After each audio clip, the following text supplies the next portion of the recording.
నమస్తే అండి. నా పేరు ధర్మేంద్ర. ఎన్టీఆర్ జిల్లా వచ్చవాయి మండలం కాకరవాయి గ్రామం. మేము గత 15 సంవత్సరాల నుంచి మిర్చి పండిస్తున్నాము. అయితే మేము గుంటూరు జిల్లా పమిడిపాడు గ్రామంలో యూనిజన్ సీడ్స్ వాళ్ళది 36099 వెరైటీ ఫీల్డ్ చూడటం జరిగింది. చాలా బాగుంది, మంచి వెరైటీ. కాపు చాలా చిక్కదనం ఉంది, కాయ షైనింగ్ ఉంది, ముడత రాలేదు ఎండిన తర్వాత.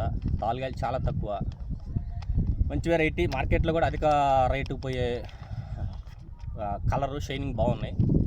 తర్వాత దీన్ని మార్చి మేము 15-16 తారీఖులో ఫీల్డ్కి పోయినట్టున్నాం. ఆ రోజు కూడా అసలు ముడత కానీ నల్లి కానీ లేదు, బాగా తట్టుకుంది. కంపెనీ వాళ్ళు కూడా నల్లికి తట్టుకుంటుందని చెప్తున్నారు. మిగతా వేరే ఫీల్డ్ కూడా చూసాం మేము, వేరే కంపెనీల ఫీల్డ్. దాని మీద కూడా ఇది చాలా బాగుంది, చిక్కదనం కూడా.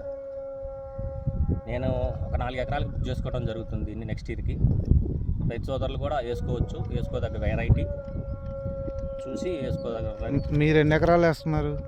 నేను మొత్తం వేయటం 10 ఎకరాలు వేస్తాను, దీని ఒక 4 ఎకరాలు పెడతాను. 4 ఎకరాలు. అంటే దీంతో పాటు పక్క చేలు కూడా చూసారు, పక్క చేలులో నల్లి బాగా వచ్చింది కదా? పక్క చేను బాగా ముడుసుపోయి ఉంది, ఇది మాత్రం అప్పుడు కూడా షైనింగ్ ఉంది. మేము పోయినప్పుడు కూడా చాలా బాగుంది వెరైటీ. అంటే మీకు తట్టుకుంటుందని అనిపించిందా? కంపెనీ వాళ్ళు చెప్తే మీరు చెప్తున్నారు? లేదు, చేను ఫీల్డ్ చూసాం కాబట్టి చెప్తున్నాం. బాగుంది వెరైటీ, అయితే షైనింగ్ ఉంది. అంటే అచ్చు ఎంత వేసుకోవచ్చు అండి? పెద్దదాన్ని బుష్ వస్తుంది, 36 వేసినా కానీ కమ్ముతుంది బాగా వేసుకోవచ్చు. అంటే గరబ పొలాలు, నల్ల పొలాలకు, 2 పొలాలు సూట్ అవుతుంది అంటారా? సూట్ అవుతుంది, మంచి వెరైటీ. ఓకే, ఉంది కాపు బాగా.